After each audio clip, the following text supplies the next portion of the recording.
what else to call it, what I went through. We did a lot of things around mindfulness. Our classroom was actually called Mindful Room B, and we couldn't wear shoes, and the carpet was like 4 inches thick, and they gave us blankets because it was intense therapy.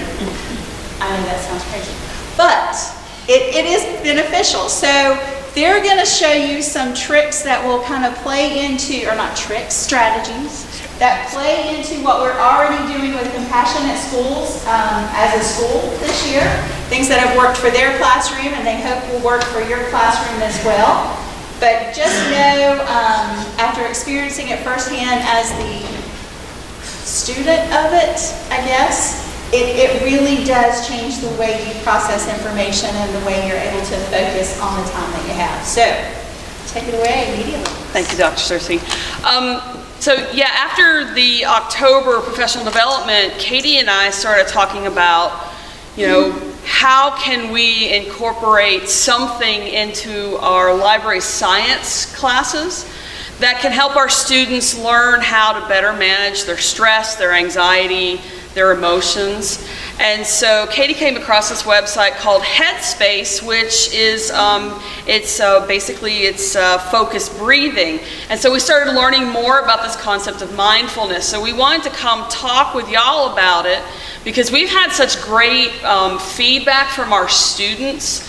We started this in October. We're still going strong in March. And we just wanted to share what we have learned and maybe how you can incorporate it into your classroom. So this is the library website. So everything that we're showing you, you can access under our Mindfulness Resources tab. And we have included some articles and a video from WLOS because they recently highlighted mindfulness. Did you want to show the infographic? Yeah. And Katie put together an infographic that gives you some basic statistics about how it can help students, the benefits of it, how it decreases stress, lowers depression. Just after doing mindfulness in the classroom a little bit with our students, right away they were telling us that they were downloading the app, they were doing it at home. This was not something we asked them to do before presentations, like the senior projects. They asked if they could come and do mindfulness. So they've been really open to the idea. In fact, we started last semester, and at the end of the fall semester, we've started giving our students just kind of give them an opportunity to give us feedback about the class. And we decided we wanted to get some feedback on their opinion about mindfulness. What was their response? So we had 12 students last semester. We've got, I don't know how many this semester, but every single one of them felt that in some way, shape, or form, mindfulness, just focused breathing or a few minutes of movement, some way to teach them to be calm would benefit everybody in school, not just students, but also us as well, because I don't know about y'all, but I know I get stressed and overwhelmed and run around like a chicken with my head cut off. And just through practicing mindfulness with our students, both Katie and I have experienced a lot more calm. The days when we're really stressed out, we take a few minutes and breathe, and it helps release that tension and anxiety. They actually said, they think it's relaxing, it helps clear your mind, it helps them feel less stressful. I asked our students today about what their thoughts are with mindfulness, and one of them even said, it's relaxing. We've had students come in and go, I need mindfulness right now. They don't even have to tell us, very rarely do we get kids that groan about mindfulness. They want to do it, which is impressive. And one thing that we have just kind of learned through doing this is it's not a requirement. We have had students who they're not interested, they don't want to do it, and that's okay.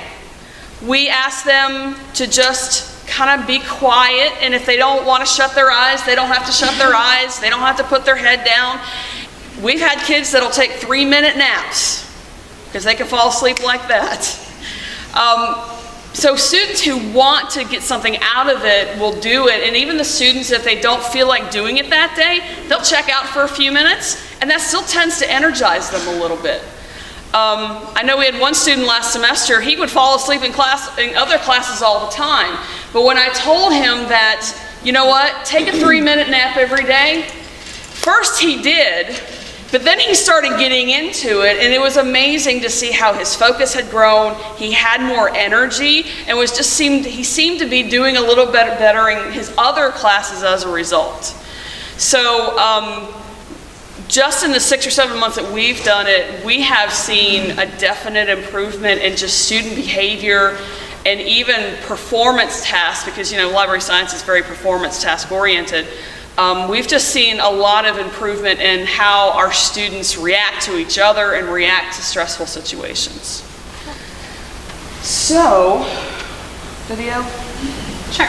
So, not only did we decide, what the heck, we're going to try this, and it worked out really well for us, but one of our students was in the BHB class and decided to do her final project on our mindfulness. So that's what we're going to show to you right now.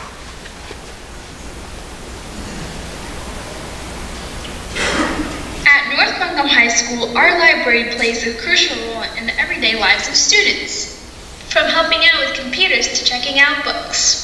But did you know that recently, library science students are implementing mindfulness into their daily routine? The students begin their class by sharing one positive thing a day. I made it my mission to ride my bicycle down the driveway. Haven't done that in a week. I'm dying to do it. And I don't have to work. Today, I'm riding bicycle. I can imagine. Friday. You have to work till Friday? Sweet. Why did you take all extra time? Just relax. Take a nap. Then, using the Headspace app, they begin their meditation. It's called acceptance versus resistance. I'm going to do 3 minutes, and if you want, put your head down.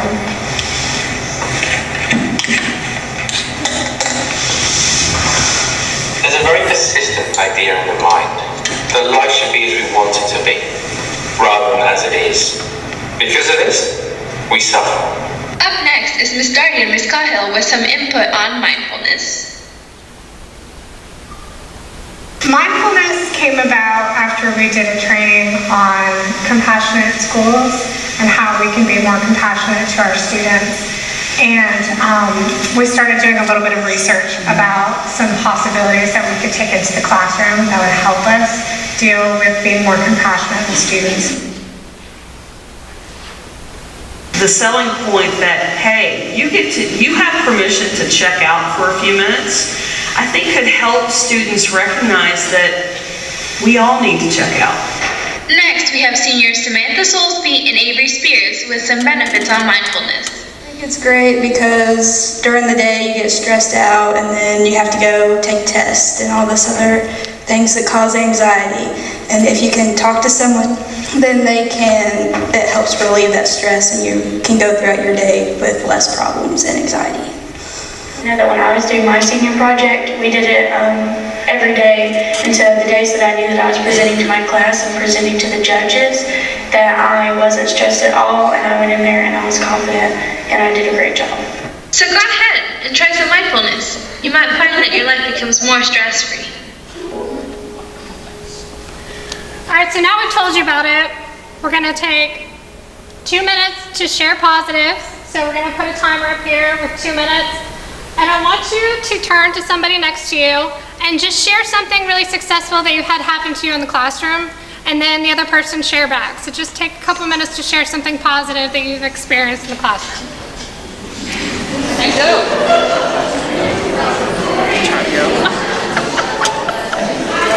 Not to mention the positive at the beginning of the day. Pretty much every day. We do have 3 minutes mindfulness.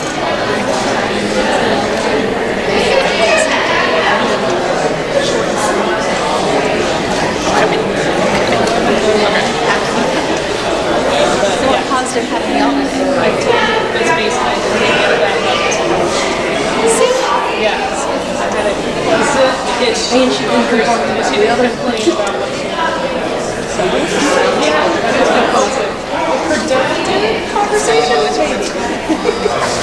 we might have this social positive. I'm going at the middle school. Yeah. The registration is You don't like that? oh no, I'm good. And it was successful. Successful when you're Check. Yes. check another box out. Yeah, you got it. I got through half of the phone calls on my voice. Just that. And the one I called back, it was Yeah, that one looked like when I was in there asking you about leaving tomorrow at 1:30, it just kind of got intense. I was like, I'm out. it's a parent of a student taught in Oak.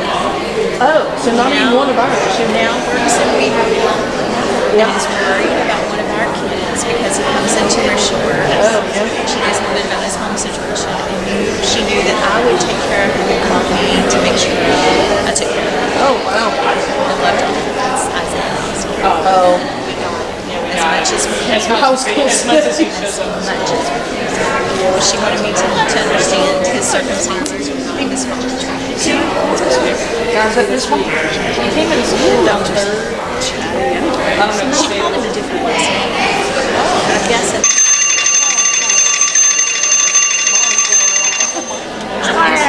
That wake you up. I know, right? Yeah, sorry, I mean, you know, but we got your attention. All right, so that's the first way that we start mindfulness. We always share positive with each other. And obviously we have a very small class, so you could put up a timer and ask people to share something that's been positive in their lives, or you could give them a prompt. Like today's prompt, we did share what your dream job would be. So you can share with somebody next to you and have them share back. But just a nice way to start the class in a positive way. And then now we're gonna do some headspace. There is it's free and it has some that are locked, but for educators, it's $12 a year. So I just went ahead and bought this. You don't have to buy the Headspace app, but you can try it out, and if you like it, it's $1 a month. If you think you're gonna use it, I think it's worth the investment, but I do have resources that are free for you, so don't feel like you have to pay money to do mindfulness. All right, so he's gonna guide you through the very first mindfulness process. It's nothing too crazy. If you don't feel comfortable closing your eyes when he asks you to close your eyes, you can stare at the palm of your hands, you can stare at the floor, you can just have a soft focus, but just try not to disrupt anyone around you, okay? Hi, over the next 10 sessions I'm going to show you a really simple way of getting some more headspace in your life. Don't worry if you've never done anything like this before. This is a really straightforward technique and I'm going to talk you through every step of the way. But all you need to do right now is to sit back and relax. So make sure that you're sitting comfortably. I'd actually like you to begin with your eyes open and just taking a big deep breath, breathing in through the nose and out through the mouth. As you breathe in, just feeling the lungs expand as they fill with air. And as you breathe out, just feeling the body soften a little bit as you gently close the eyes.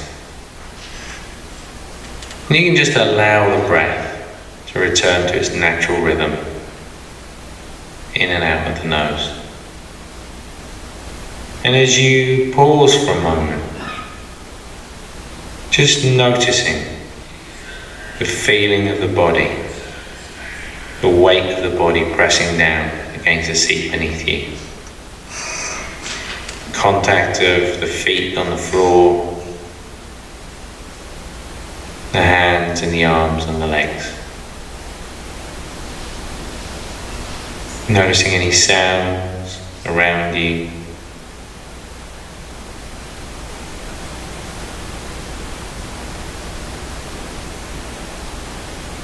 And as you pause, just noticing how the body feels. Starting to notice how the body's breathing, that movement of breath in the body.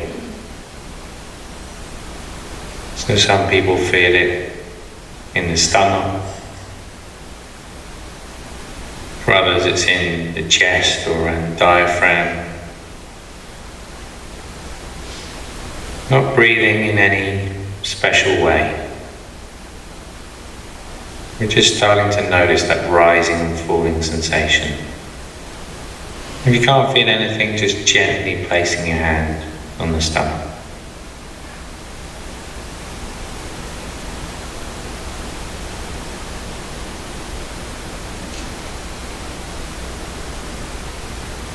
Now, as you follow that movement, the mind will wander away, almost inevitably. No problem if it does, perfectly natural. But as soon as you realize it's wandered, just acknowledging that, letting it go, and just coming back again to that rising and falling sensation.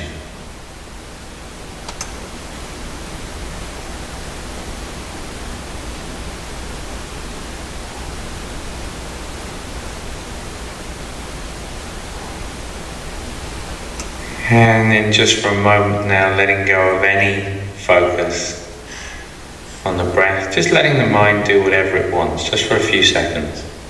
If it wants to think, let it think.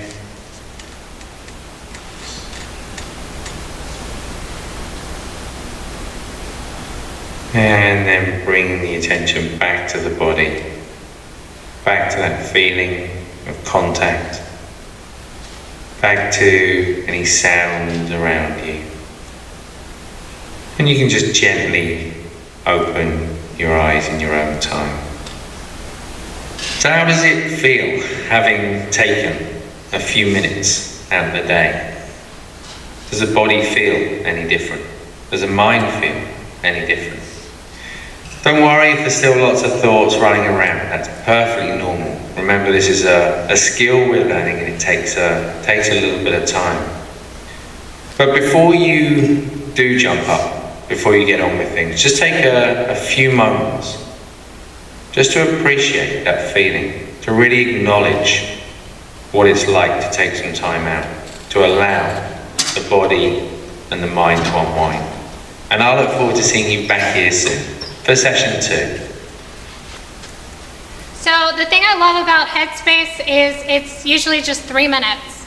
And if you want to share positives, we put a timer of 2 minutes. So that's 5 minutes out of your class, and it helps kids get focused and ready for the day. And if you have third period and your class goes to lunch and then you come back from lunch and you have to teach again, maybe doing mindfulness before you start teaching might help them calm down from lunch and be ready to learn. So we're not sharing this because you have to do this. We're just sharing this because we have found a huge difference in us as teachers just doing this since October.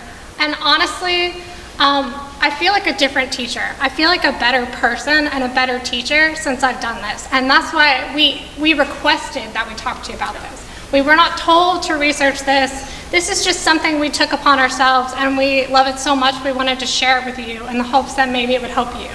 So thank you, and all these resources are available on our website. And if you've got any questions, just come talk to us, because we will definitely talk to you about mindfulness and what it's done for us.